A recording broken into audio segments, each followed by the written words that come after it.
We are at oh, there we go. Yeah. Recording started. Wait for the sign. Oh, the sign. Yeah, there it is. Right on. Welcome to BS Session 80. Have you ever wanted to go to the gym and the range at the same time? Well, Canadian Multiguns for you. Let's find. But some of these bullets, as you saw, have an incendiary device on the tip of it, which is a heat-seeking device. What you just said is one of the most insanely idiotic things I have ever heard. Everyone in this room is now dumber for having listened to it. Welcome to your weekly dose of BS, the Holistically Speaking podcast.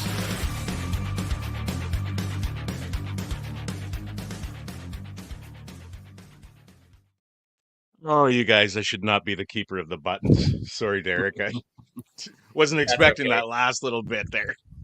You can get it out now if you want. Oh, that's okay. I just basically said at the end of that, let's find out, and did the finger guns. That's cool to do. Oh, shit. I think still, hopefully. If not, I've been out of style for a while now. So. How are you guys tonight? Can't complain. Good. That's good. Good. For some of us, it is the day still. So. Well, yeah, we should start off by telling everybody that this is a recorded session because our guest Tom here is in Germany right now. Right now, it's somewhere around 8 o'clock. And here in Canada, we're at noon on the prairies. So we're going to record this one and throw it out there on the interwebs at a later date.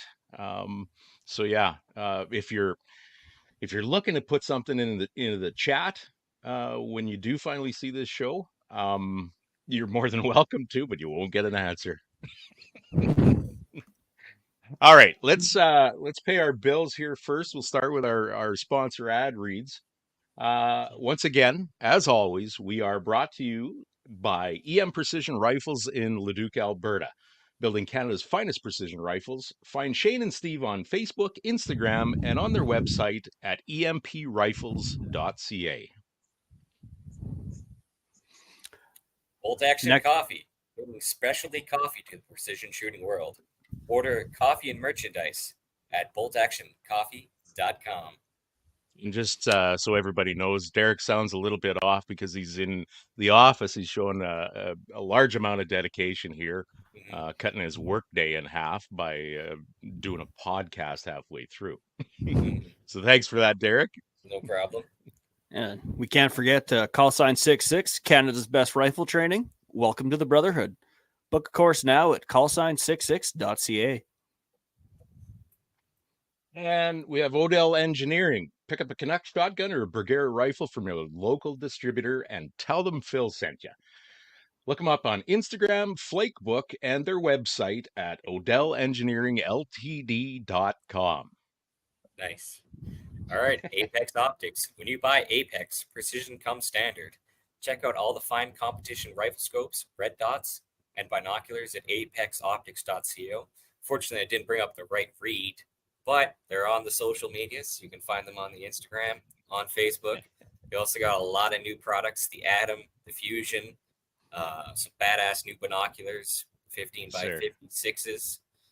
So check them out. They got a lot of pre-order sales on right now. So I would jump on those as soon as possible. Get out your credit card and start punching those numbers in. That sucker. Yeah. Let me I'll pick you up here, Derek, with the pre-sale offers that they have going on right now. Of course, there's the Summit 8x42 binos, the Summit 15x56. There's the Pro 2 15x56 binos with the TR2 reticle. And there's also the ED2 15x56 with the double extra low dispersion lenses. I'm going to have to ask Carly and Vanya what precisely that means. I'm not a lens expert by any means. And the Atom Red Dot, it's a 1x28 equipped with Smart Light Auto Brightness technology. So you don't have to fiddle around with an actual brightness setting for whatever scenario you're in. It automatically adjusts, as I understand it. And the Fusion Red Dot 1x30 with a variable dot size multi-reticle system. That sucker's kind of neat. I'd like to see that on a. Got it. Now, did you get sorted out, Mike, which one of those red dots you're getting? Or you It's just the Atom, I'm pretty sure. Oh, it is. Oh, I thought maybe you just threw one of your bags of money out there for him and said, just send me whatever you feel like. No, not the case. No, not yet. Okay. All right. Am I jumping ahead here or is it my turn? It's my turn, I believe. Go ahead. So next we have Ripstone Gunsmithing, craftsmanship done right. Contact Oscar, ripstonegunsmithing.ca, and breathe life back into any firearm. The Shooting Edge in Calgary, Alberta, home of the Sterling Arms R18, an indoor range, training courses, a new 6-lane axe throwing bay, and the One Shot, One Spill Cafe. Find them on Facebook, Instagram, YouTube, X, and at their website, theshootingedge.com. And finally, March Scopes Canada. The Dion Optical design line of rifle scopes has a scope for all your hunting and shooting needs. Find Doug and Niza at marchscopes.ca. They're the Canadian distributor importer for March Scopes. You can also find March Scopes, the Japanese site, at, I can't remember exactly what it is. I think it's just marchscopes.com, isn't it? They're also, both organizations are, I believe, on Facebook and Instagram as well. Go ahead and look them up. All right, down to it. We have Tom here from Multigun, and he claims to be the manifestation of brutality. I was wondering, Tom, if maybe you could enlighten us a little bit. I don't know that I've ever experienced that before. Honestly, I just saw the tagline when I logged in, and I just thought, we'll just stick that in. Yeah, and, sounds good. No, so I am the owner and operator of Canadian Multigun, and what we seek to do is to conduct two-gun shooting events where we challenge the shooter in every single way to apply their marksmanship principles. And what I mean by that is we are not looking to reward the procurement of high-value equipment or racing gear. We're not looking to push people out for having it either.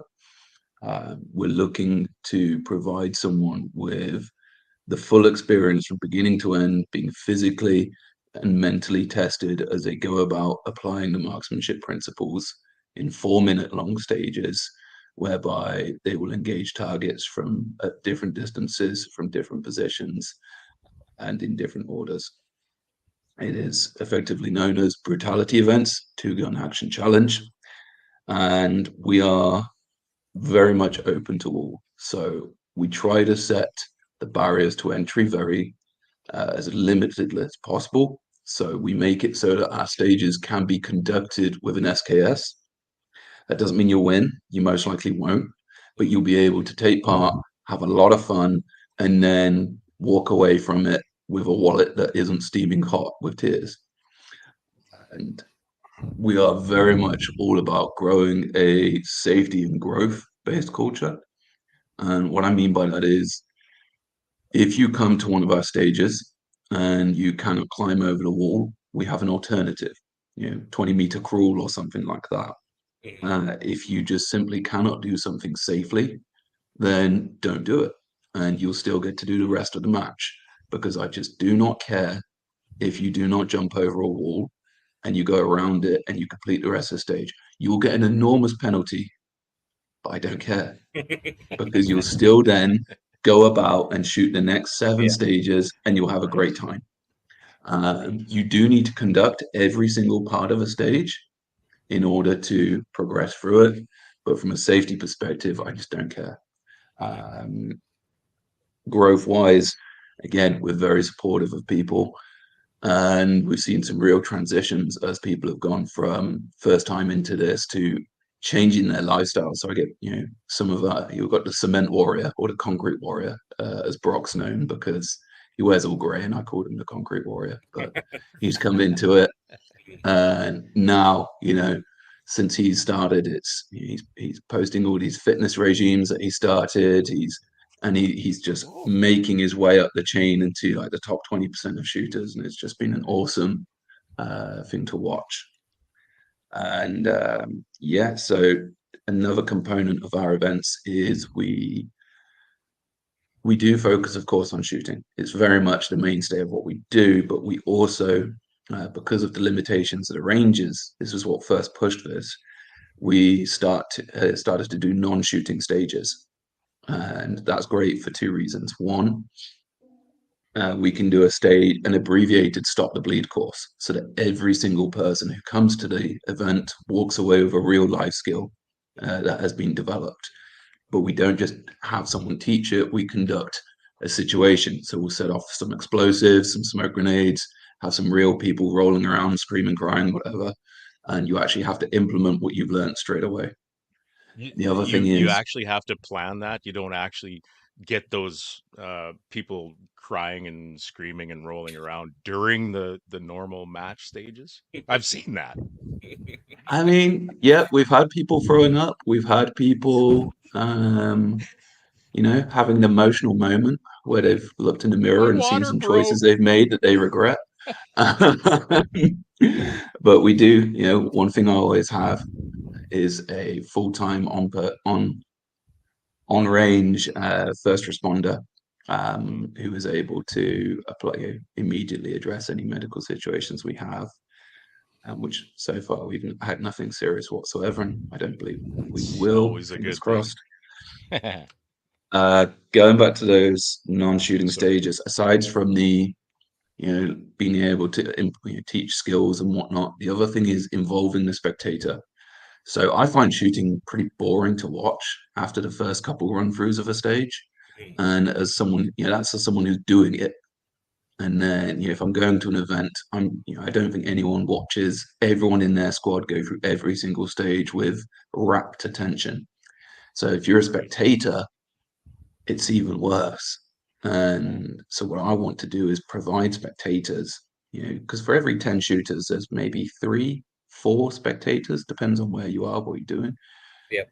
A stop the bleed course is something they can watch and learn from. A lesson on camouflage and concealment is something they can watch and learn from, and they can even take part in. And so that's, I think, one way of growing our sports and increasing the number of people who come to them is when your husband, your wife, your kids hear about an event, it's no longer, I'm going to stand in the cold for 6 hours. Yeah. It's cool. There's going to be a barbecue and I'm going to learn something. And you know what? I can actually do something with this, So that's just an approach we take to these things. Right. So as a result of that, have you seen an increase in spectators coming to your events then? Honestly, it's hard to measure. And the reason it's hard to measure is because my events are winter brutality, summer brutality, night brutality. So far, those are our consistent 3 events. So it's kind of hard to consistently measure it. It's not like when you're at you've got a regular monthly event at a range or something like that. Sure. And our attendance is so impacted by changes in law, the economy, and so forth. So, the handgun freeze. Okay, so we have to respond to the handgun freeze. How do we do that? Well, the first thing we did was we made rifle-only divisions. So that you don't have to own a pistol, but you're only competing within your group as well. And then secondarily, we got in touch with Grey Fox Strategic, and they built us a bunch of holsters for left and right-handed shooters, as well as magazine pouches that can be attached to a regular belt and can take a Glock 17 and a Glock 48, which we're renting out. So all what you need to do as an attendee is show to us that you have attended within the last 3 years, a dynamic shooting training course, and then you've shown that you have conducted training. You will then demonstrate to us that you can safely do this, and then you're able to rent a Glock 17 or a Glock 48 and use it through the match. Good thing being there's airsoft versions of Glock 17s, Glock 48s, so people can train with these, or they can rent the real deal outside of this. So it's all about maintaining the flow of new people into these events, because it was effectively a ban on, if you're under 18, you don't get to ever own a handgun, and that's a killer. Handguns, I say this, having not literally seen, but seen the impacts of the handgun ban in the United Kingdom. Handguns require smaller range facilities, smaller danger zones, everything. The ammo's cheaper, everything is easier about handguns. So the moment you lose handguns, that's it. That's the start of the full-on decline right there, because it becomes more expensive to start a facility, it becomes more expensive to maintain a facility, and so on and so on and so on. Size. Well, yes. aren't you a fucking ray of sunshine today? I am, because you know what? I'm getting shit done about it. Nice. Good man. Good. There you go. On with that, also I see there's a PPC division as Yes. well, new kind of allowances. Could you go into that, because it's seen an uptick obviously since the handgun freeze. So Yeah, so I don't think pistol caliber carbines are a like-for-like replacement of pistols. It's as simple as that. And I just don't think that saying to people you can run the pistol component of a course with a pistol caliber carbine and then it's the same thing, or it's just not. It's not the same investment of money. It's not the same investment of training. It's just a very different beast. And if you want to do that, absolutely fair play. You'll have fun. But a pistol caliber carbine, it's an effective tool out to 200 meters. And so if you want to use that at our events, you're absolutely welcome to. We do put targets out to 300-400 meters. And, to put it simply, we've not had enough pistol caliber carbine shooters taking part to justify designing every single stage around rifle-only shooters, regular rifle and pistol shooters, and pistol caliber carbine shooters. You're just making it more complex, less fun.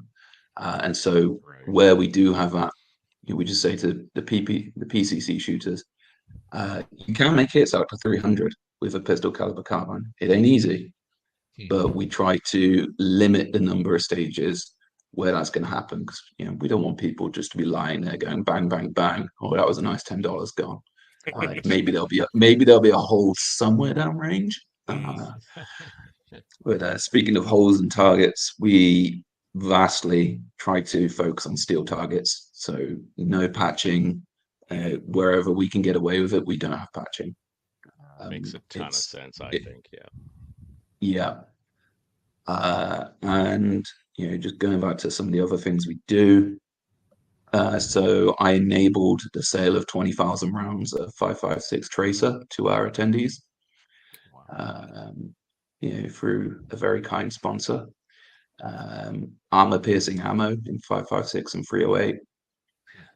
We have shot 2 sets of level 4 plates with 3006 AP ammo in front of the attendees, just because. Yeah.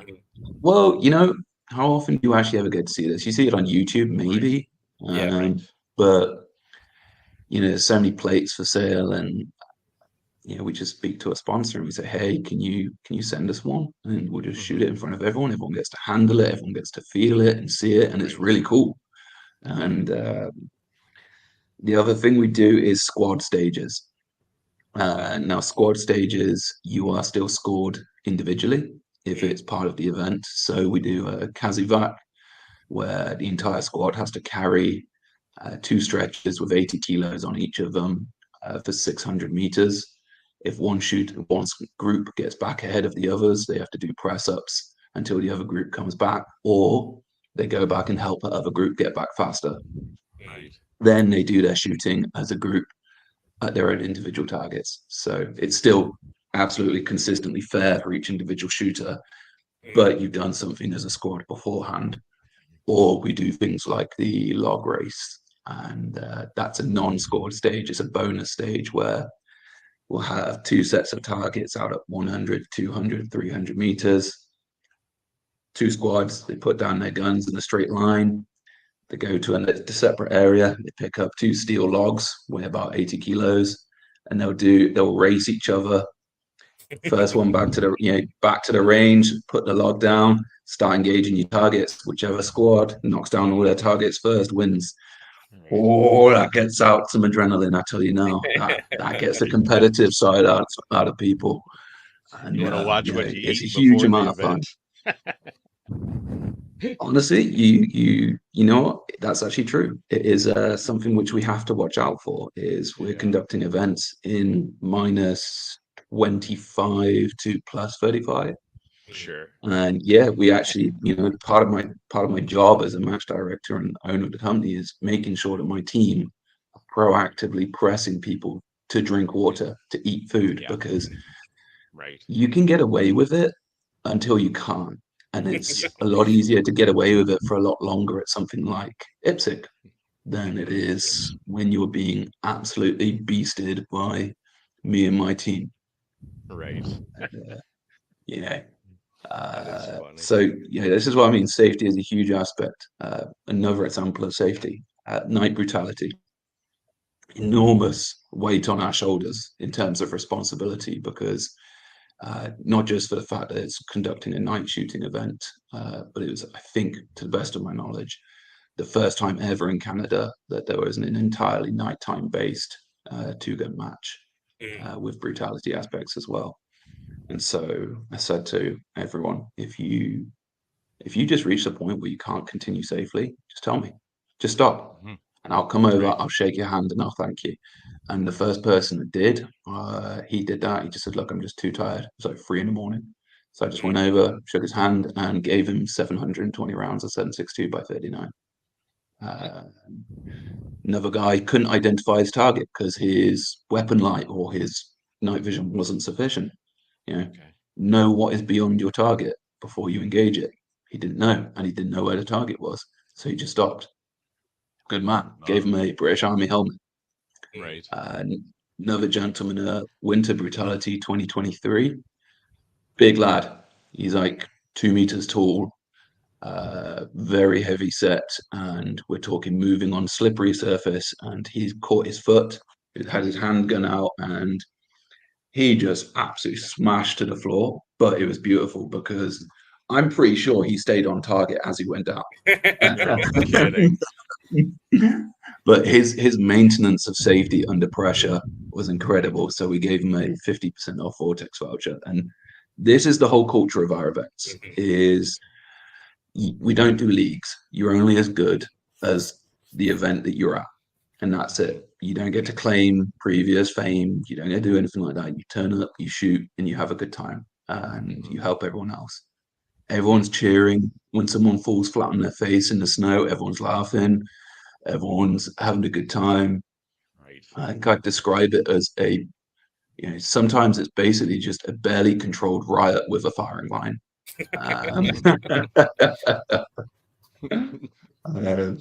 But no, so I've been rambling on for some time now, but I really do mean it when I say that we're open to everyone. Got a very safety focused culture, but a huge culture of having fun. I mean, that's something which I didn't see enough of in the UK or Canada, was people asking the question, how can I help you have fun? As a director at a club, I was here in Canada, and so on and so forth. And I just think sometimes we get so wrapped up in things that we forget to ask ourselves and other people, how are we going to have fun? Yeah. Well, you know what?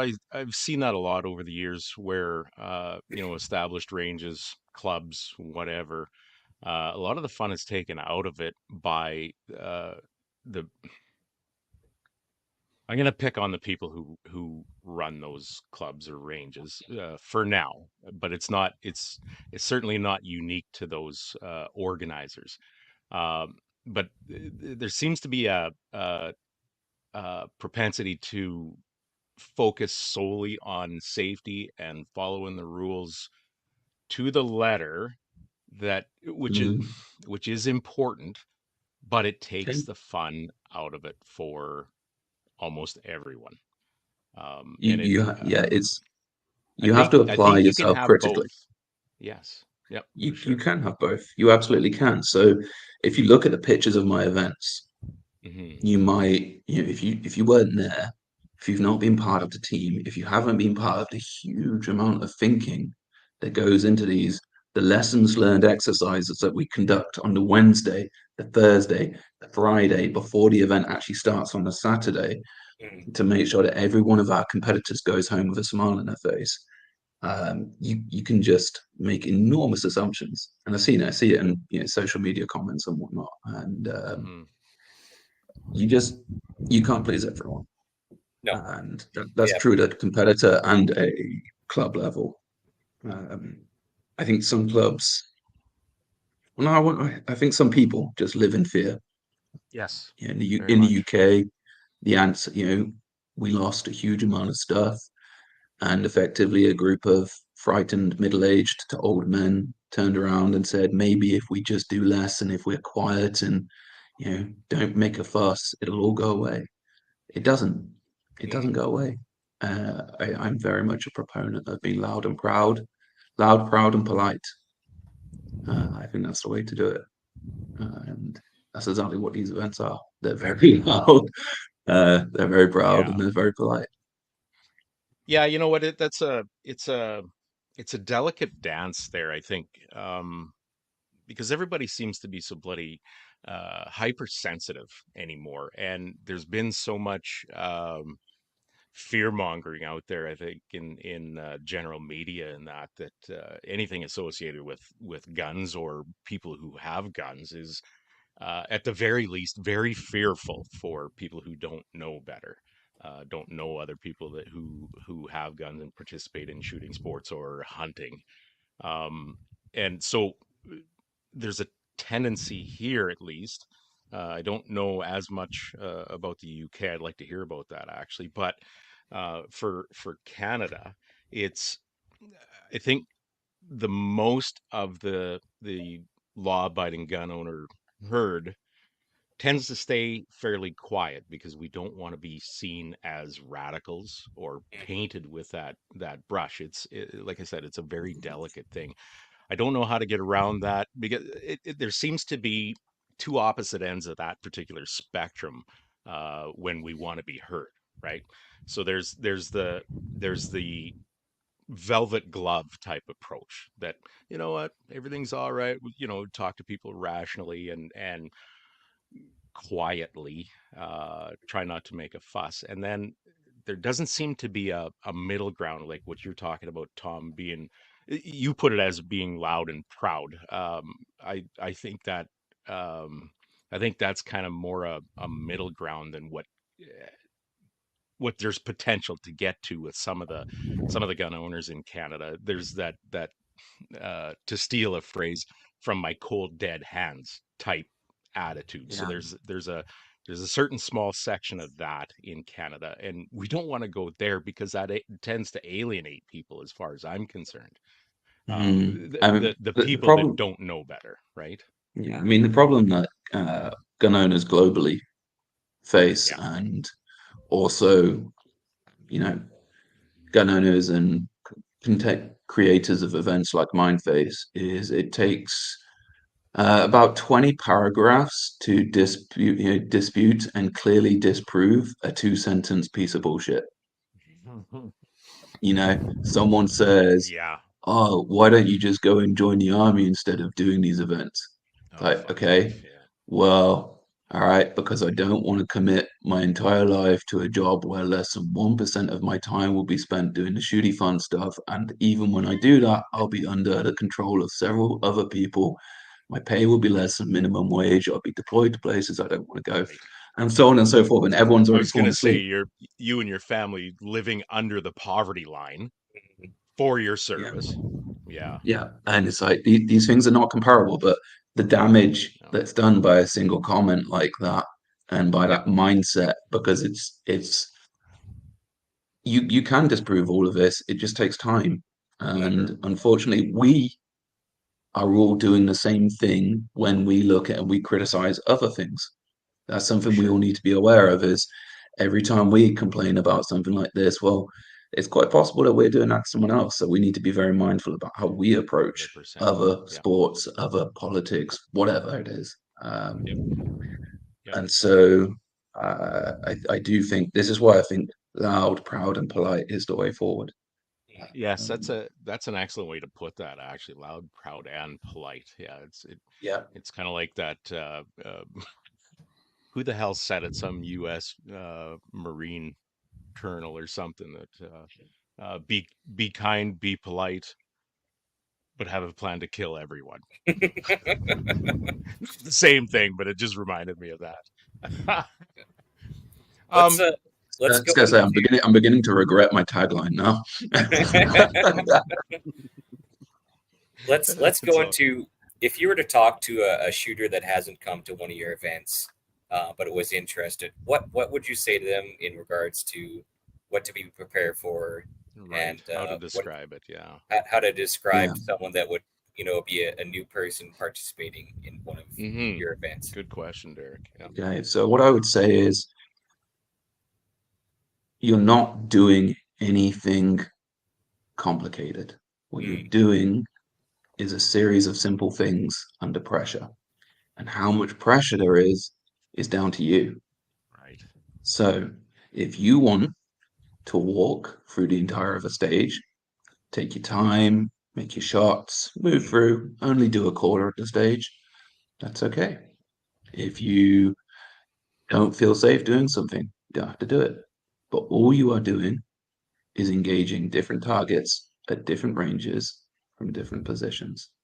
That's all you're doing. No one, you don't have to do it. There is going to be lifting of weight. There is going to be movement. But you will notice in all of my stage descriptions, it says move, not run. It's up to you to set the pace. And that's the great thing about my event attendees. They set the pace. And so all you will get is support every step of the way. The RO will support you. The other shooters will support you.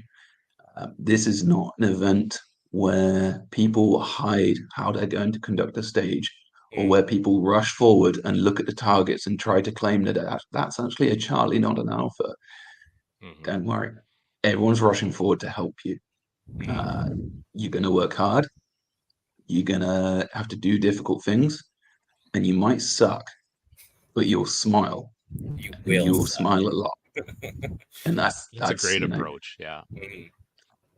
And if you come in with that good attitude, you can come in with the most basic of kit and have a great time. WK 180, SKS, some surplus mag pouches. You'll do okay. You'll have a good time. That's what matters. So you also have a number of divisions. Obviously, Yes. that'd be a kind of I'm trying to remember the wording for it, but could you go into those? So Yeah, I find it really interesting what you got going on there. So there's far too many at the moment. Having a rifle-only division for every division has multiplied the number of divisions I've actually got.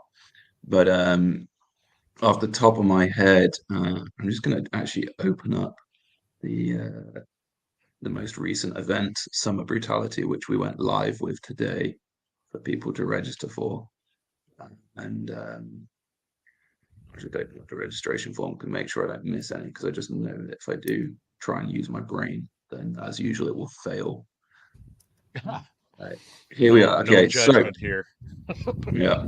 All right. So I'm going to go from the ground up. We have manual unlimited. So any manual action, lever action, bolt action, straight pull, your old Lee Enfields or your Ruger Americans, good to go. You just need your rifle. Any sort of optic is okay. Pistol, any sort of pistol is okay. No limitations on bipods or any sort of accessories. Sorry, rifle. Just to go, not to cut you off, but rifle only. You still have to have a pistol for that division, or is you? No, I'll get on to that. Okay. So the long and short of it is, with every division that I speak about, the only difference between manual and manual rifle only is that you literally don't need a handgun. Anything handgun related just gets pushed to the side and disappears. Okay. You'll have to make more hits with your rifle, but that's it. And no one wants to make half as many hits, so I don't think anyone complains about that. Going back to manual unlimited, yeah, it's a manual action rifle with any optic setup, any accessories, and a handgun, and of any form. And you need magazine or stripper clip capacity for 50 rounds for each rifle or pistol, and that extends to all firearms in all of the divisions. It's a very open manual is a very open area, mostly because the people who turn up to shoot manual are just coming to have a very good time, and they're not looking to really edge each other out, Lee Enfield versus Ruger American and so forth, because it's just there's so much diversity there. Then you've got your own rifle only division of that. Then we've got semi-limited, and we're really aiming this one to be nice and broad, so that the guy who just picked up an SKS, WK180, R18 Mark II, whatever it may well be, you can put some iron sights on, you can put an optic on, and you can get stuck in. So in this particular division, you're allowed one optic of any magnification variation, or a red dot holo sight and magnifier. Okay. Slings are okay. No bipods though, or you can still have a foregrip or some such thing like that. But the aim is for that person who's picked up a rifle, slapped an optic on it, or has irons, and has a handgun of some form to go in and take part in and have a lot of fun. And then, of course, let me sorry to interject here, but so distances, let's say between manual unlimited and semi-limited, those distances would be a little bit different typically, or how do you do that? Oh, so you are shooting. Typically, we stop at about 300 meters, but we do sometimes push out to 400. Okay. To make things more fun for the manual and the older gun users, I have a rule that all bayonet hits on targets count. So, at least when it's on card or paper targets. If someone ever does manage to pass a bayonet through one of our AR 500 targets, that person automatically wins the whole event. Right. Mostly because I'll be so terrified of them and their strength that I would, it seems like the only sensible thing to do. But what we do with manual shooters is we do reduce by half the rifle hits on some targets, just to make it more likely that they'll get to the end of the stage. So going on to semi-unlimited, again, it's a semi-auto rifle and handgun, and you are good to go to use any sort of optic combination on your handgun or rifle. So apologies, I need to step back. On semi-limited, it's iron sights only on the pistol. Okay. And again, that's because, when guys start moving from buying a Glock 17 to upgrading it to have a red dot sight and so on and so forth, they're generally at a competitive level, or a level where they can afford to practice to a degree that shifting them into unlimited makes sense. And again, it's a choice for them. They can choose. Then we go into, we have semi-rifle only unlimited. And, the internet's just died on me, I think. Oh, no. Excellent. Oh, you're still there. Yeah. You're good. No, that was just a rooster at Mike and myself. Our screens all kicked the bucket. Oh. Semi-rifle unlimited. Again, this is for those guys who've come into the sport, but they can't buy a handgun. So they're more likely to be able to afford a bipod and to accessorize what they can buy. So it just helps them have a place as well. Then so we're then moving to armored, and armored is the step up. This is where you step up from, I've got my gear which I can compete with in other disciplines of sport shooting, and now I'm going to step up into a more complicated level.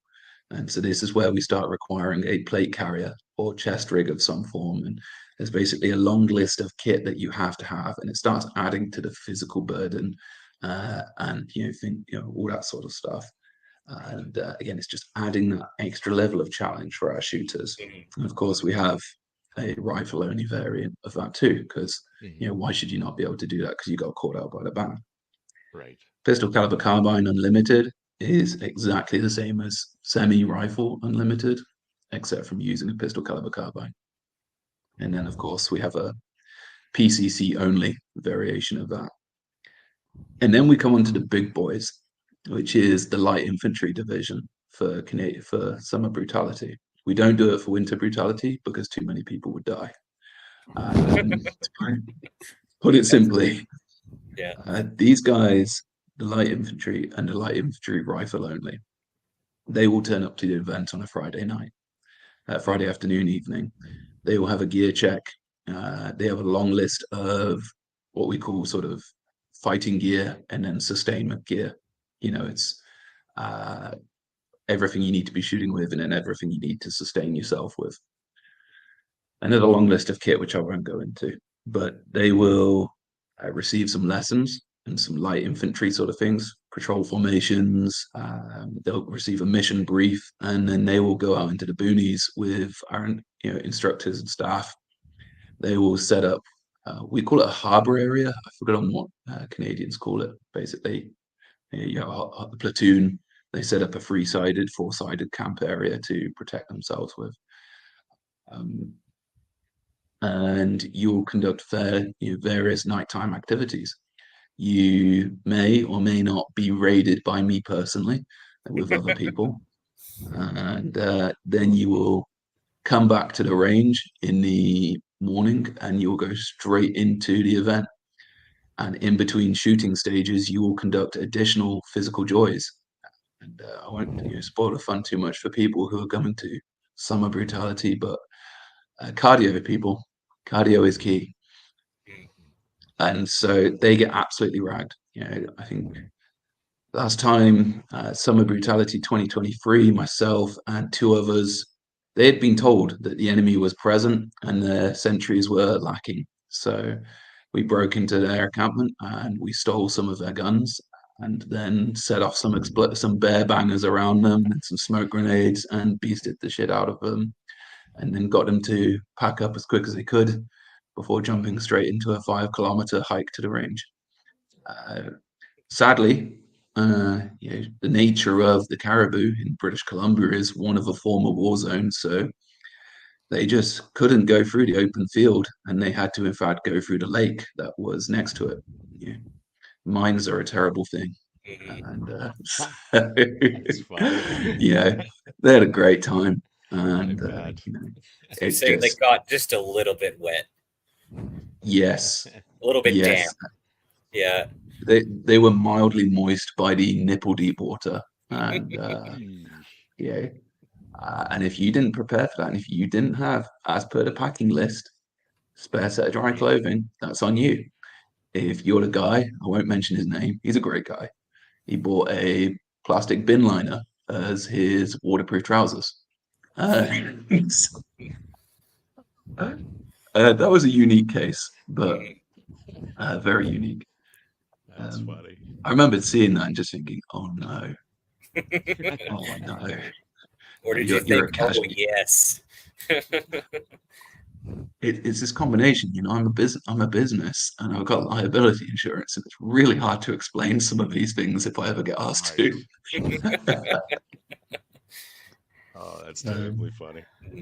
It is, but it's great because everyone has great camaraderie. I don't know if you've seen any of the photos, but everyone's smiling. Everyone's having a good time. Yeah. And we have some light infantry focused stages. So one stage one of the non-shooting stages was a lesson on camouflage and concealment. Sight, silhouette, shine, spacing, so on and so forth. And we made sure that everyone who attended the event had some British Army camouflage cream, so they cammed up. Oh, no. And then the range we were at was building a 730-meter range. And it was covered in bush, there was woodlands, there was all sorts. And we just set up a flag about 300-400 meters in. And we had some staff with airsoft guns, and the squad was told individually, it's up to you to find your way to the flag without being caught. And if you get to the flag, you get a prize. It was fantastic watching everyone immediately forget all the lessons that they'd learned and just watching 8 people burst into this small clump of trees surrounded by nothing on either side. It's like, no, come on, guys. It looked different for them, I'm sure. But yeah, it was adult hide and seek. Everyone had a Nice. massively good time. People are getting shot. There's the story of the giggling tree. Sam from Misty Mountain Supply. He was with a couple others. They started getting shot. The staff member was hunting around, and he couldn't help it. He started giggling, and this tree started. He was by a tree, and the tree started shaking and giggling. Just oh, he got shot. I thought maybe you're going to tell us that somebody got into some wild mushrooms or something with the giggling tree. I would never be dumb enough to admit something like that on record. I mean, in honesty, if anyone ever did that, I'd be absolutely furious. But no kidding. Can we back up a little bit? I suppose we sort of missed the how this all came to be. First of all, I guess where do you host your events? When did it start? How did you start it? All sorts of things like that. I have a few more questions beyond that as well. No, it's fine. So when I lived in the UK, I did quite a bit of shooting, and I did compete in practical shotgun shooting. Did that in the UK and Europe. And then when I came to Canada, I was quite disappointed, to be honest, because in the UK, most ranges were built around 18th, 19th century styles of shooting. They're big rectangles with lanes. And that's how they were built in the 18th, 19th century, and that's how they've been built ever since. No one ever thinks to build dynamic berms or anything like that. Yeah. Or at least they can't afford to. And I came to Canada. This way for generations. Oh God, please let's not go down that. Yeah. And that's not to say it doesn't exist in Canada, because it absolutely does in terms of dynamic shooting. Of course it does. But I looked around, I looked at the facilities available to me locally, and they were fantastic, but they just weren't being used. And so I thought, okay, let's just do it. I started doing stuff through clubs out of Quesnel and Prince George, which is where I was based at the time. And then push came to shove. There's a couple of things that just made me go, you know what? Let's just make this a business. And I'll come more onto the business side of it later. But ultimately, I set it up as a company. I already had a company, so I'm just able to operate under the Canadian Multigun name as that company, which already had its own business firearms license and so on and so forth. And so I was able to jump straight into that and just go from there. And we just, my very first event at a club level, I think it was back in 2020 or 2021. It was just us dipping our toes into it. We had 11 people show up, and then we scaled it up, and just bit by bit, it's been a huge learning experience, building up these events from basically nothing to over 100 people. Is that right? Wow. Winter Brutality 2023, we had over 100 people, and so we just went into it. And you mentioned the club side of things, and so I'll talk a little bit about why I run it as a business. And ultimately, it's consistency. So I run my events out of ranges wherever I can get them, and wherever there's enough people. There's some great ranges that are just nowhere near anyone, and unfortunately, asking people to drive 12 hours is nuts. Sometimes I still do that.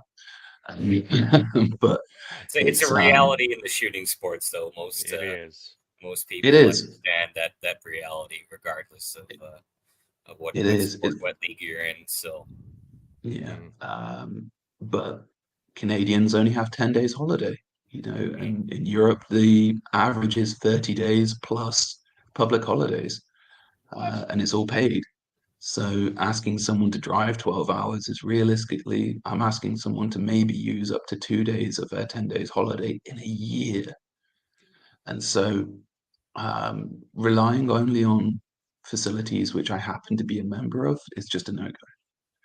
Mm-hmm. Relying on boards of directors being friendly is a no-go.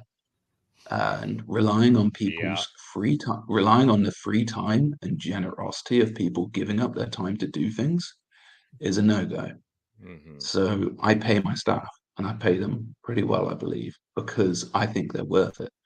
I think that providing a consistent experience to my shooters and attendees where the staff grows stronger with every event, the collective experience grows stronger, and we're able to go to different places and take that every time as a group is a great way to do it.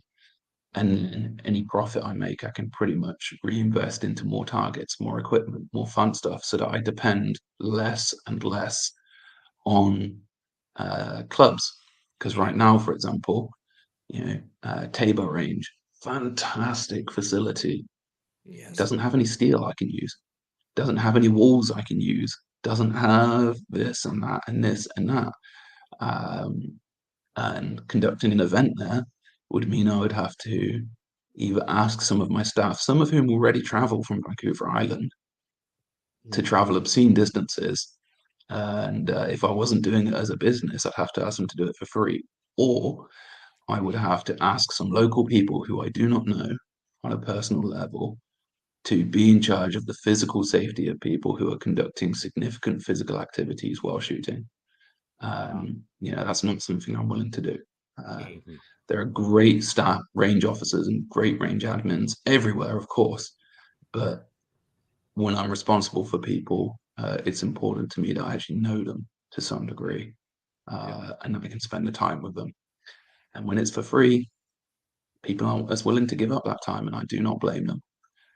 You can get away with it in some places, Lower Mainland, Vancouver, Edmonton. You've got enough numbers that you can cycle, you can have enough staff, you can cycle through enough people. But you're also offering a consistent event, your monthly 2-gun shoot. A lot of fun, good on you. But you probably can't do a monthly brutality event. No, that's a That's a lot of time invested. Yeah, exactly. And so for me, this is a passion project which pays for itself, but helps me contribute to the culture and helps me keep things going. So that's kind of, I think I've answered some of your questions there, but if I've skipped over any, please ask them. What sort of effort was it to get this whole thing started? I'm assuming you had started with a vision of how you wanted these events to go, and then getting enough people interested to help you get that off the ground and run the first one, and then I imagine it built from there, I suppose. But how much of a challenge must that have been? Don't go into this to make money. Seriously, don't. No, I don't think it is the anybody's worst return on investment you'll ever get. It took a huge amount of effort. I went into it at a local level first, and the demand was, when doing local stuff was just normal. And I had some fantastic people. Jared Fisher, he's my man in Quesnel. Hi, Jared. His dad, Ted, and multiple others really helped start it at a club level. And this is where clubs are fantastic. And then we did our first little 2-gun shoot. And then we just thought, you know what, let's do Winter Brutality. So we just set up Winter Brutality 2022 because I'm ex-infantry, ex-combat engineer, and some of the other people I was working with or shooting with were former military as well. And so, we like the appeal of working hard and doing stuff. And there's events like Finnish Brutality, Lynx Brutality, etc. elsewhere in the world. So why shouldn't it be in Canada? The true Great North deserves a winter activity. Amen. And so we just got going. We just did it, and we were like, okay, $15 ticket price. You should be able to buy a lot of forgiveness with that. And we did it. And I remember watching. I had to set the limit to the number of people who could attend to I think it was 30 or something like that. Mhm. And it was nuts because people were registering from Vancouver. Mhm. And I was like, okay, I've got people who are willing to drive 9-10 hours to come to a $15 event. What is going on? Right. And Welcome to the first Canadian event, sports. Yeah. You're a I small mean, the but first event, dedicated bunch. yeah, yeah. I mean, that's what's contributed a lot to our culture is we've got at my events literally so about 50% of people who come to each event are people who've gone to one previously, and then the other half are people who've never been to one.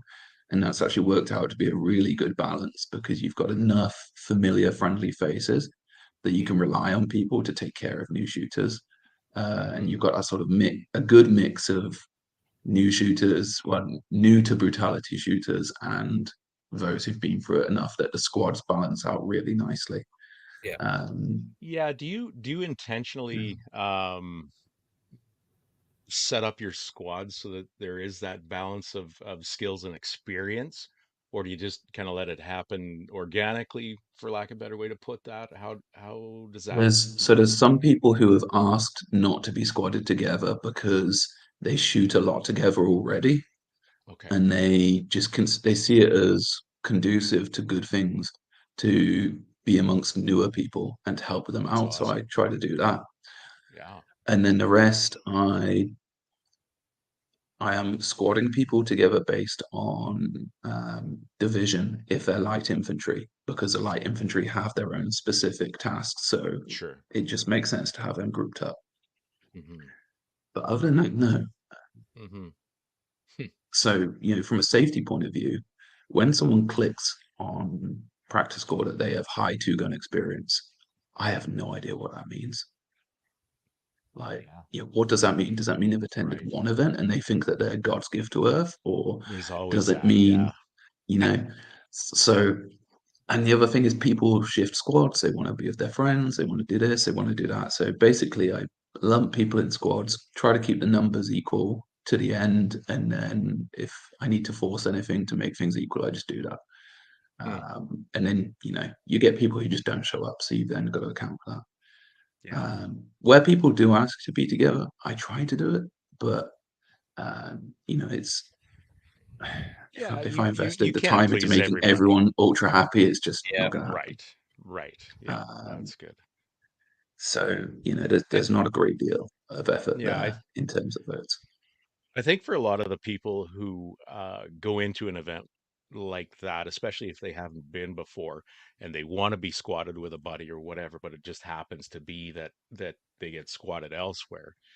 What I've seen in the past is there's some trepidation amongst new shooters in that, especially in that scenario where uh, they say shit, I wanted to be with my buddy, or my buddies who I lean on because I'm inexperienced or whatever. But I think I've seen more often than not that those particular people get with a different group, a group of other people they don't know, and actually, I think it turns out to be a little bit better for them. They can mingle.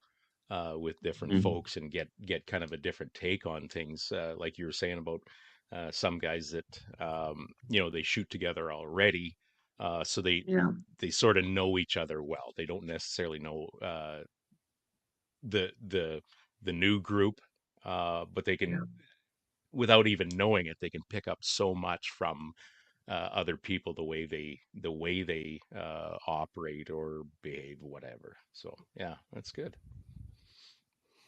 yeah, and yeah, and when it comes to new people or inexperienced people, just talk to us.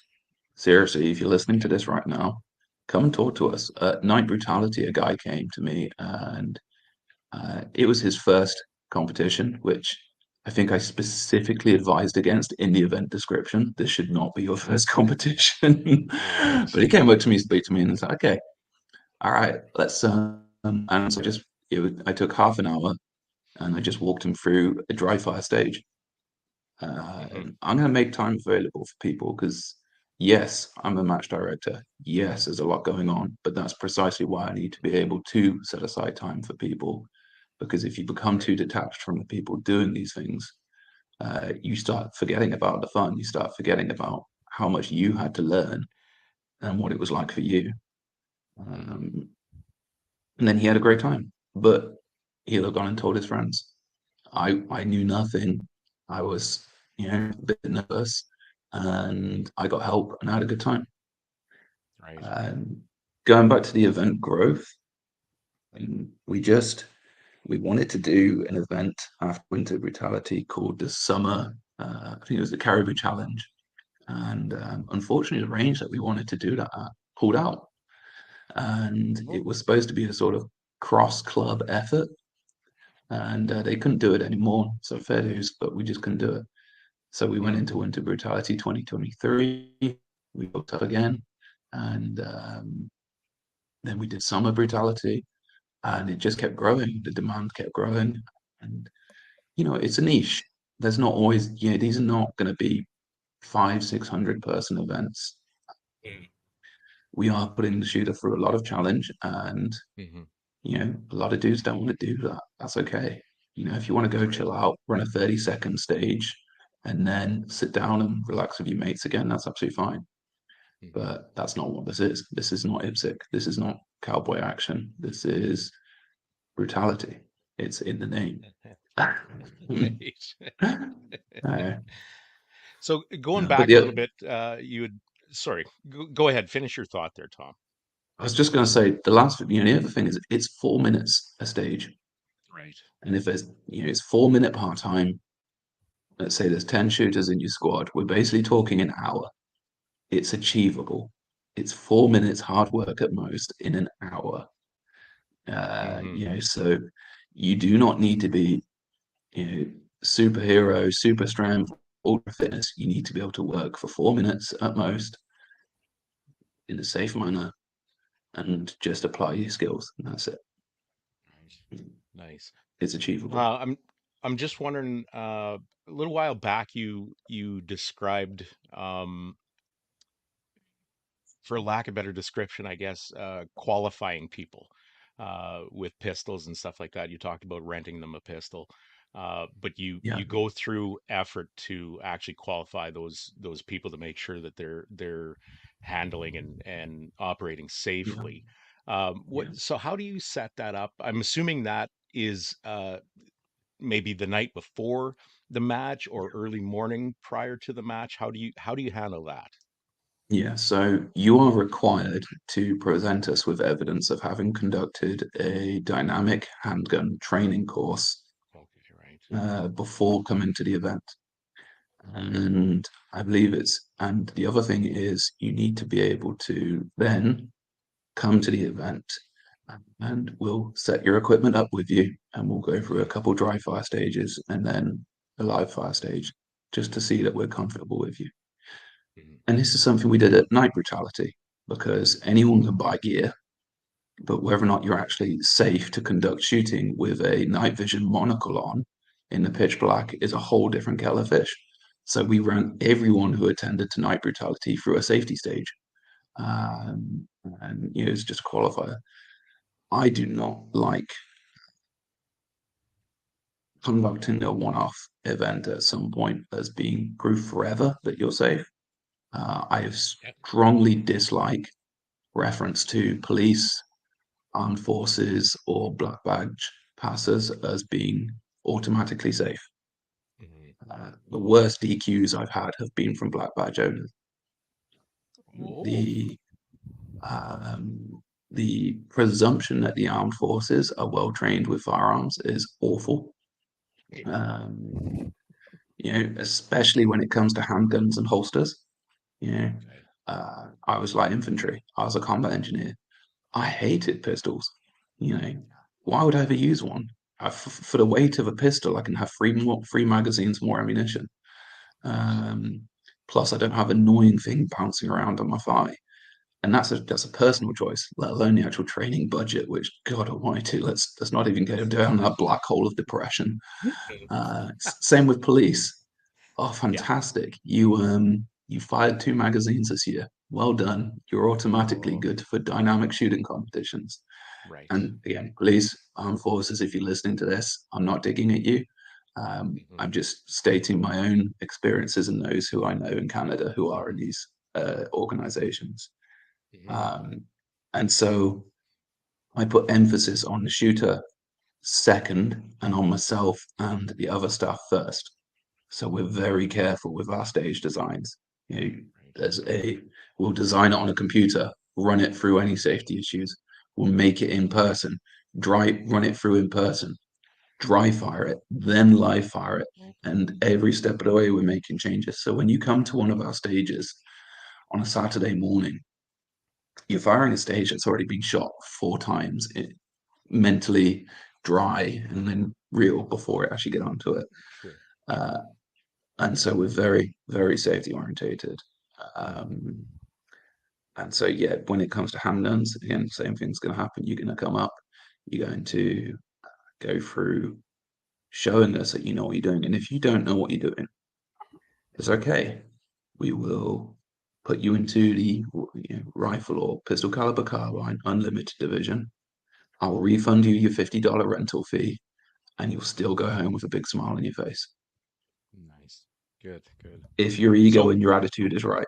Well, there's another matter altogether, isn't it?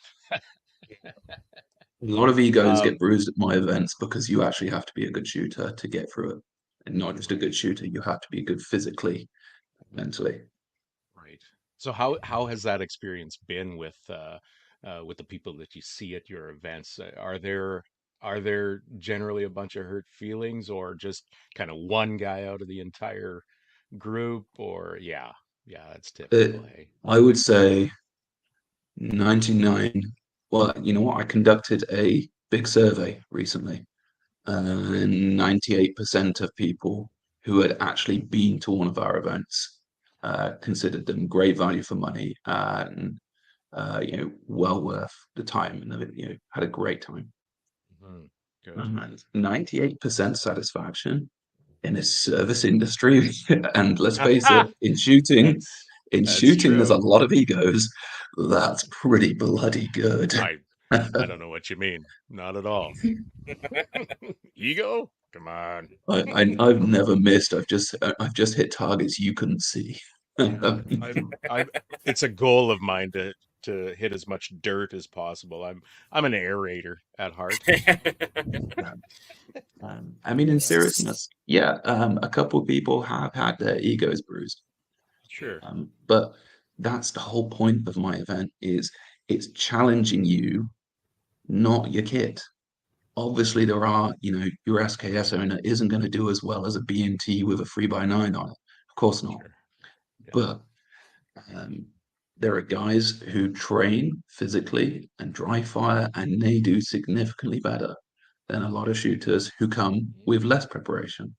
And that's why, okay, if you train physically, you'll conduct that casualty evacuation, or the kettlebell throwing or climbing over the wall. Your heart rate will be lower. You'll be able to focus on squeezing that trigger. You'll do better. Right. Go to the range. What do you find? Benches. I hate benches. Everywhere. Yeah. When was the last time you ever saw someone shooting from the prone position at the range? Maybe PRS, it's more common. Right. Yeah, but more dynamic positions. To me, practical shooting means shooting in practical positions, and practical positions are not ones which require a 300-kilo cement block to be carried with you. And so, and this actually goes out into hunting. A lot of the dudes who come to my events are hunters, what do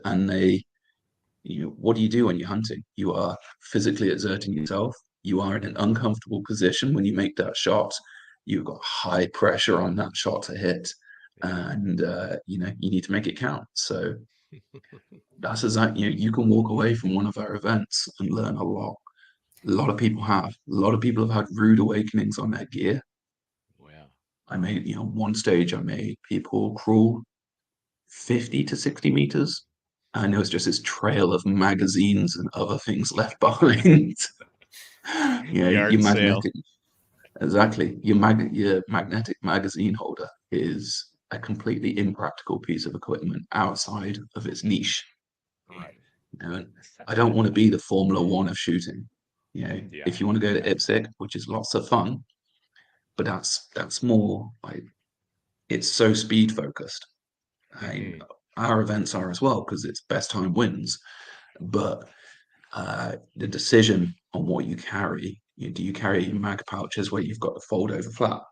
Great, your ammo won't get dirty. You can crawl in it, you can get smashed about, but you will suffer a time bonus taking that magazine out, putting the old one back in, because you've got to put the old one back in, otherwise you get a 1-minute penalty. You don't get to leave your mess all over my range and ask everyone else to wait while you tidy up. And again, that's the practical aspect. When you go shooting with your buddies in the Crown Land, do you just leave your magazines all over the place and lose them, or do you want to hold on to them? Same with a night shooting competition. Probably not a good idea to drop stuff everywhere. Same with a competition in winter. I am not looking for your handgun in 2 meters of deep snow. That's a you problem. No kidding, hey. And this aspect of it makes it a lot more reduced barrier to entry, because you can go to surplus. You can get that. We're in this awesome point now where the Great War on Terror era of surplus is hitting the shelves, and that stuff is good. Oh yeah. Compared to running your 58 pattern or your Chinese SKS chest rig, the mag pouches, the chest rigs from that sort of time period, they're great for competition. And I will never put a ban on wearing camouflage or any sort of gear, because the people who don't like me, I come from a culture where wearing camouflage is unusual and it's kind of weird. And it's different in Canada because you've got such an outdoors culture. Ultimately, the way I look at it is, I can buy a $30 pair of British Army surplus trousers, fantastic for hunting, outdoors work, competitive shooting. And if someone doesn't like that, they can pay the $220 so that I can go and get a pair of Fjellraven trousers instead. But no one ever offers to do that. Nice. That's funny. Hey, without forcing you to drag on too long, could you kind of detail maybe a couple of stages, how you have it set up, and I'm just asking for an idea, I guess, of a couple of stages. Like, the way you're talking here, So we're kind of especially with the qualifications and that in the morning before people go and shoot, and taking you right through the events of the day. That's got to be a long day. I'm terribly sorry, but you broke up and the whole call went down for me from the moment after you asked not to drag on for too long. Oh, I was just wondering if you could edit that out. detail a couple of stages to give us an idea what that looks like. And Yeah. as you were talking before here, just the amount of work that goes into one of your events, qualifying people at the beginning of the day, and then all the stages to take 100 plus competitors through. That's got to be a long stinking day. So I just kind of it want to get is. an idea of what some of Yeah. your stages look like. Yeah, so just a couple clarifications. We do not run everyone through a safety stage for every event. Sure. We only do it where there is a specific reason to do it. We would do that the night before in the case of a daytime event. And then in a nighttime event, we're umming and ahhing about whether or not we need to conduct that for Night Brutality 2024. It's it's a lessons learned thing, because it does add a lot of time. Certainly. Yeah. But in terms of your day's activities, you turn up the Friday night if you're shooting Saturday, and you get all your quick kit verified and make sure you're in the right actual division. And if we need to switch you over, we can do. We have to account for no-shows, because unfortunately people just don't turn up and don't even communicate it. So we need to balance the squads, and having everyone come Friday night means that everyone's not waiting Saturday morning as we have to go through that exercise while they're all stood outside. Straight into the event, we'll do a safety brief for everyone. And then we'll do some, if we've got something, we'll do something fun like whacking the plate. And then, a couple of example stages. So, a very traditional stage at this point is the Casada drill. You have a 20 kilo, I think it's 45 pounds, kettlebell. You'll have a target at 100 meters. You'll be stood, the kettlebell will be 50 meters away. You'll have an unloaded rifle on the floor next to you. Stand by. You run the 50 meters, pick up the kettlebell, run back. Your heart rate's elevated. You put it down. You shoot at the 100-meter target till you make one hit. Apply safety. Put the rifle down between the legs. Throw up the kettlebell. Pick up your gun. Go to the kettlebell. Repeat until the kettlebell has returned to its original position. Oh, yeah. And you know what? That's what I love. It's simple. What does that require? A kettlebell, a cone, and a steel target at 100 meters. Sure. Yeah. But we are putting you under time pressure, physical pressure, competitive pressure, and you've got to make those hits. Yeah. It's quite funny. What it can be. Yeah, it absolutely can be. Complex is not better. You have to justify everything you do when you build a stage to make it enjoyable. And for me, we can do racy, spacey shooting where you rush around and you use your rifle to shoot at targets 25 meters away.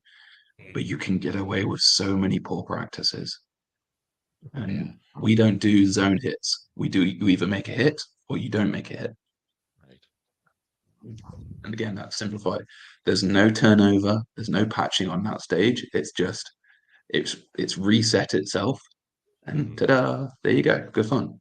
Smash 10 people through it. Give them a 1 minute time bonus if they wear a gas mask while they do it. At Winter Brutality this year, we had people run a stage, unload their rifle, pass it on to the range admin, rush over, pick up an SKS with the bayonet out, put a gas mask on, and go through 200-300 meters of woodland bayoneting mannequins. Oh my days! We had one guy who threw up after that, so we gave him a couple steaks as a reward. I mean, he emptied his stomach for us, so we ought to. It's only fair that he got it filled back up. Fill it back up. Yeah. That was Arik was the guy. There was a gent who provided those. So big hand to him. Another example: fire and maneuver.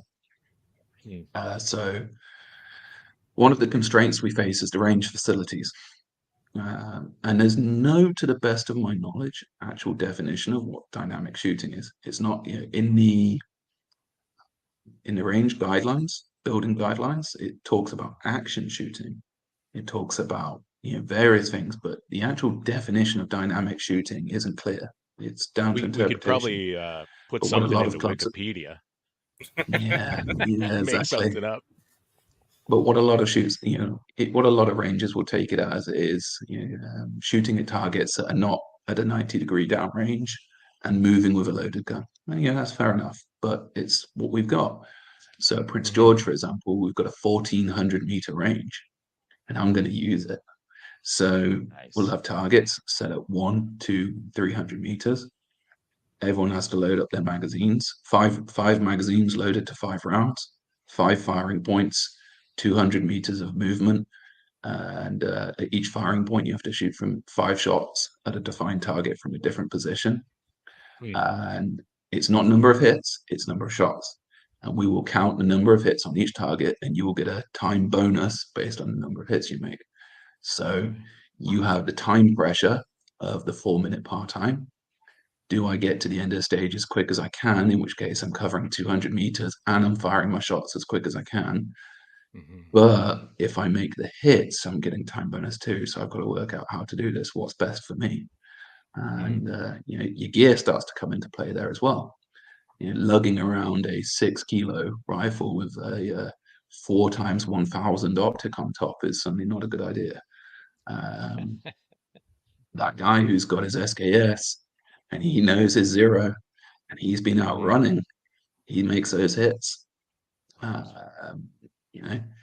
The there's a difference between a lot of guns in terms of price, but in terms of accuracy, the return on investment is nowhere near the same. A WK-180, it's got its flaws. We all know that.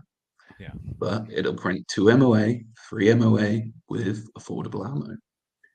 Right. Put a 3x9 on top, and you're reaching out to 500-600 meters with that thing. So all of a sudden, the guy who can go running and who can do his triggers, he can do his dry fire, he's now on a much more equal footing with a guy who's bought a $4,000 B&T. Sure. Yeah. And that's what this is about. It's about pushing people to apply the marksmanship principles under physical and mental pressure. And it's fun. Yeah. Yeah. Sounds like a ball. If I was in better shape. Yeah. I've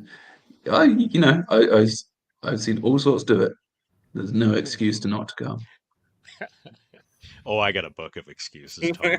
Come on. Yeah. I think at one event I actually spray painted on the floor an excuse zone for people to go to. Yeah. Yeah. I'd be living there. Yeah. Set up your chair. Yeah. So the future of your events, how do you see that going? You're still running them, even though you're not here in Canada anymore for the time being. What do you see happening now with that? Obviously, you have a good group of support, I guess, still here in Canada. So that's got to make things a little bit easier for you, I hope. Yeah, I mean, no good organization relies on any one person entirely. No. Yeah, agreed. No, we're obviously a very small organization compared to those that can really afford to just get rid of someone and have no impact. But a key component for me is sustainability, and that's why I'm reinvesting profits where I make them, and it's bloody fine line sometimes, into more equipment, more so that we depend less on other facilities. We are building, we've built relationships with some companies to enable events to continue.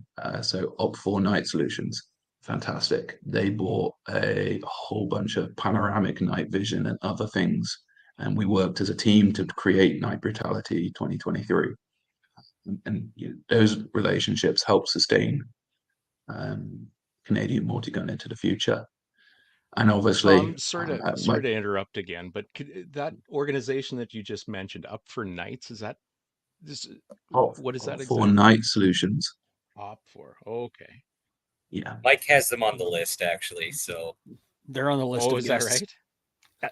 Yeah. Yeah. Okay. So Zimming, great guy. He and his team flew out from Ontario to come to our event, and we designed stages together. We went through safety components together, and bringing in the experience from elsewhere. At no point will you see us behaving as though we know everything about everything. One of the most enjoyable things about running this company and helping people have fun is learning how little you know. And you want to talk about egos. Present a guy with that whole idea of you don't know what you don't know. Man, that the look on a lot of guys' faces when you present them with something that they believed was something else, right? Yeah. It's and pure we're not ego.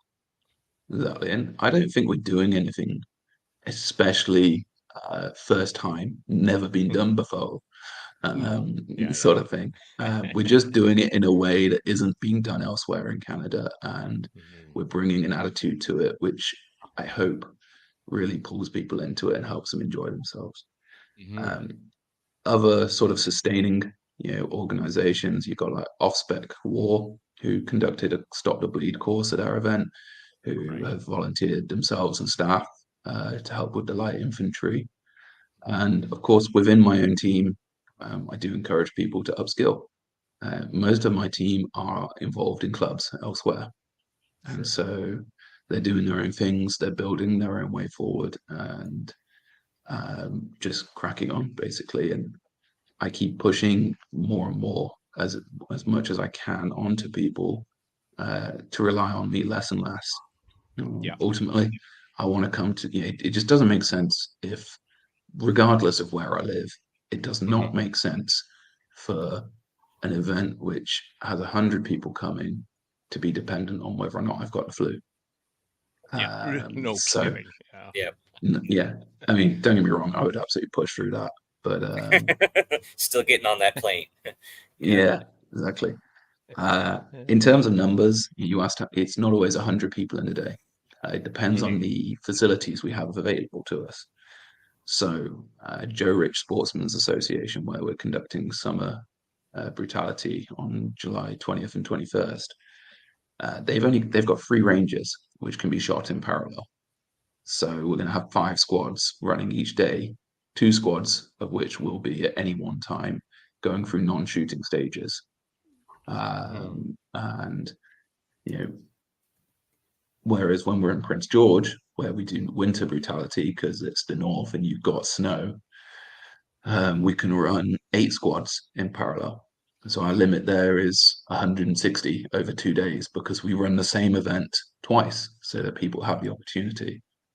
More people have the opportunity, and a lot of people like to shoot the event a second time because they go through that lesson learning exercise. They go home that night, and the old brain is percolating away, and they come back the next day. Yeah. And it's, if you're going to spend all that money driving somewhere and all the other costs involved in going to an event, the cost of a second day's event is actually not small, but it's comparatively smaller than going to a second event. Plus, no one else is doing this, so you may as well do it twice. That's right. Exactly. That's skill building right there. Is obviously recognize where the improvement needs to be, and then attempt to make the improvement in the similar or same situation. Is that's development right there. Right. Yeah. Exactly. Well, we're creeping up on 90 minutes here. I don't know if Mike and Derek, if you have more of, maybe I've kind of dominated the questions a little bit here. I feel like I have. Go ahead and ask. If not, I want to ask from Tom. You just mentioned you have an event in July, I think you said, right? Yeah. Dates. Let's have dates for your next couple if you have them nailed down, and locations, please. So, Summer Brutality will take place July 20th to 21st, with the registration for each day taking place the day before at Joe Rich Sportsmen's Association, which is just east of Kelowna. The event that follows that is due to be Night Brutality. That will likely take place October, November. I haven't got the dates nailed down for that one just yet. Got to nail down. Yeah, I have to nail down staff, everything 3 or more months in advance, and it's a toughie. Yeah, I bet.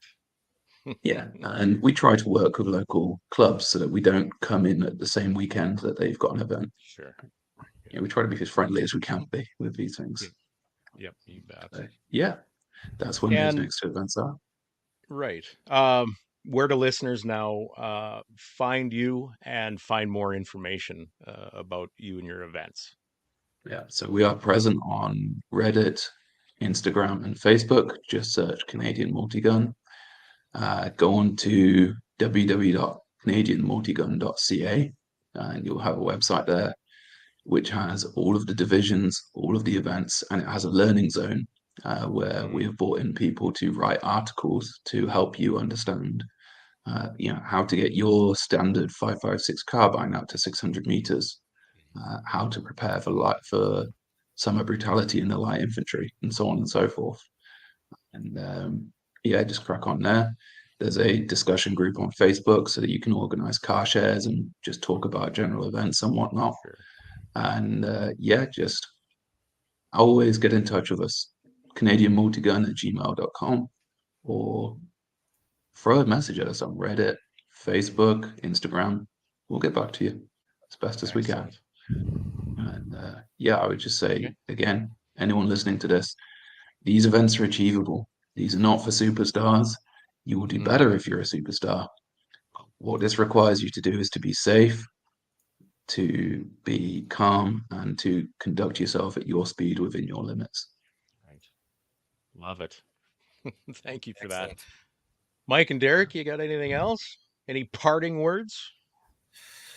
No, I just like to take Tom from coming on. One of the reasons I asked him to come on is because we were looking at trying this out ourselves and thought, what's one of the better ways to get not only us to get some information, but all the viewers as well, if they were thinking about trying it, hear it straight from the horse's mouth, as they say.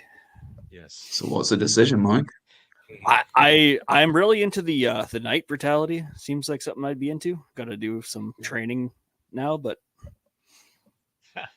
Now you got to go. Love it. Yeah, no, I think definitely looking forward to winter brutality because I've recently been spending a lot more time in Canada's Northwest Territories and I've really embraced winter. And Mike and I are primary PRS shooters, so there's that season. But having an event in the winter is actually great because you can break up that monotony of winter.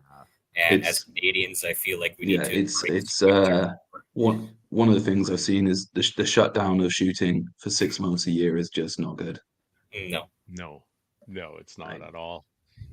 So I get I'm it. looking forward to that in that regard. So, and I'm happy that you guys are conducting winter events because again, we are a winter country and we need to embrace that. Amen. Yeah. I think I remember when I first came to Canada, I went to a biathlon club, and I was learning how to cross country ski, and kind of made sense. And I turned up and I said, "Hey, can I just train with you guys? I've got a Ruger 1022 and a sling. Just let me. I don't want to go to competitions. I just want to ski with you and shoot at the same targets. I'll use the same ammo. I'll use everything you need in case there's any concern," because they did. They said you had to use a special ammo for their targets, and they said no, you got to use the special rifle with the special sling and the special this and the special that. Oh, And I was really frustrated with that because biathlon that came from the Norwegian army, and now it's reached a point where you can't take a 1022. I'm like, that's not good. That was part of what pushed me towards the emphasis that we have. And it is the original dynamic sport, and I think as much as people want to look down upon it at times, I think a lot of people would benefit from that, and it's unfortunate that situation happened to you because I think it is every shooting sport has its own merits and will contribute to shooting skills across the board. Oh, yeah. Exactly. I mean, I wouldn't call myself a great shooter. I got shaky hands. I'm not, I run affordable firearms most of the time. And I would never class myself, the three of you could probably outshoot me enormously. Don't make that assumption. Oh, well, it's always better to presume someone else is better than you than the other way around. I've seen that, that's for sure. Yeah. True. But I mean, it's important that people know that these events are not being organized by someone who spits on their gun if it performs less than a quarter MOA or anything like that. Right. Yeah. 100%. Definitely. Okay. All right. Well, I want to thank you, Tom. This has been great. Thanks for taking the time out of the end of your day to come speak with us. And anytime you feel like coming back on to talk more about this stuff or anything else, you just let us know. So it's been an absolute pleasure, and thank you very much for giving me your time so I can waffle on about various ludicrous activities. No, it's great. It's great. That's what we're all about. You betcha. So stick around after I hit the button. We'll have a little bit of a debrief after. But for now, if the folks listening haven't done so already, check us out at facebook.com/BS podcast. Leave us a review. Send us an email at info@bspodcast.ca. Let us know if we're doing good, if we're doing bad, if you have show suggestions, anything you might want to see on the show, get a hold of us. And I also want to take this opportunity to again thank all of our sponsors. Without them, we wouldn't do this, or we wouldn't do this easily. We owe so much to all of our sponsors, and they are Shane and Steve with EM Precision Rifles, Miles, Carey, and Cappy with call sign 66, Duncan and Rob at Bolt Action Coffee, Phil Odell and the gang at Odell Engineering, Doug and Niza with March Scopes Canada, Vanya and Carly with Apex Optics, Oscar with Ribstone Gunsmithing, where craftsmanship's done right, and J.R. Cox at the Shooting Edge in Calgary, Canada. Thank you, everyone, for showing up. Thank you, Tom. Thank you, Mike and Derek. We will see you all again soon. Because I have a shotgun and rifle that I use for, and 22 gauge that I use for ptarmigan, moose, and black bear. You're so dumb. You are really dumb. For real. You're listening to your weekly dose of BS. Ballistically Speaking. The Ballistically Speaking Podcast.